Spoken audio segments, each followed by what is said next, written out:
Hey everyone, this is Nicole Spires, Director of Communications here at New Earth, and I'm so glad that you could join me for today's Healthy Hustle. Have you ever stopped to think about where the item you're buying came from? What about where it's going to end up when you're done with it? Well, it just so happens those two questions are key when it comes to eco-friendly living. Amanda Provenzano explains. I think again, we have covered this, but I'm just going to keep going back to it. It's about awareness. It's about having the connection with where your products are coming from. For instance, I don't know, I think I might have mentioned this before, but for the fashion industry, for instance, the fashion industry, so fast fashion is kind of something that a lot of people know that term. It creates about 10% of the environmental impact of the carbon emissions just from clothing.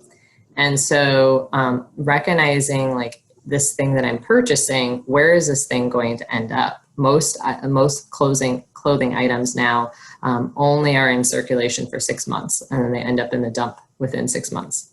Holy cow. Yeah. So I'm saying that because, again, it is where are you, the biggest thing, I mean, America is a consumeristic country, right? So the biggest thing that you can do is purchase items that are as 100% sustainable as you can, not 100% sustainable, but as close as you can get to being sustainable.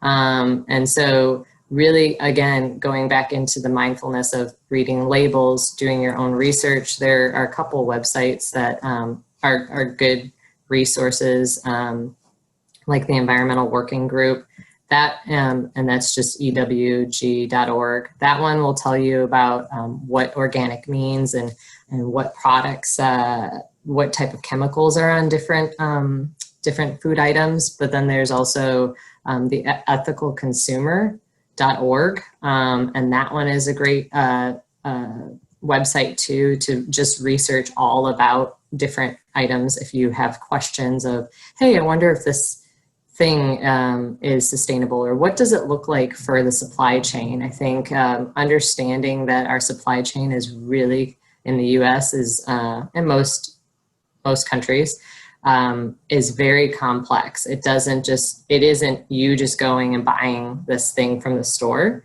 right? It's understanding what is required to create that product. So where the raw materials coming from, then where is it put together? I mean, for instance, I was researching a while ago about iPhones, and I didn't realize this, but according to the New York Times, it takes 94 production lines and 400 steps to assemble one iPhone. Oh my goodness. Right. And that's right. That's just assembly, right? Before that, obviously, all of the raw materials that go into it. So the mining processes that go into it. So just keeping those types of things. And I know that sounds really overwhelming to people, of like, well, how am I supposed to know this for all the things that I'm purchasing? And that's why I said, I go back to, do you need to buy that thing? And when you do buy that thing, purchasing intentionally, right? Like a lot of people in the spiritual world talk about like intention. Use that intention for where you're purchasing things too, and who you're supporting. Yeah, maybe you don't need the latest model of iPhone. Maybe you can skip a few generations and be okay. Right. And then there's also there's people who are able to fix the iPhones too. I know iPhone has that as well, but try fixing something instead of replacing it too. Because I remember my grandma, she had a Maytag for washer and dryer for 30 years. And she was really upset that the Maytag guy couldn't fix it. And then she bought a new one and it died within 7 years. And so it's designed obsolescence is what is happening with a lot of our products. So demanding something that is actually high quality. So maybe actually purchasing something that is a little bit more expensive, but you know it's going to really last you, or you're purchasing something that is, with food, purchasing something that is a little bit more expensive, but has the highest ingredients and high quality ingredients in it that are super healthy for you, because you're worth purchasing something that is going to keep you healthy. Wow. Talk about some things to think about here. Amanda hit the nail right on the head.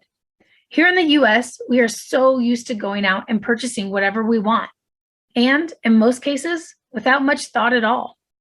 But what if we stopped to first think about if we really need that item? And second, think about where it came from, what it took to create, and what's going to happen with it after we use it. It may just change the way we shop and help preserve this earth for generations to come. Thank you all for joining me for today's Healthy Hustle.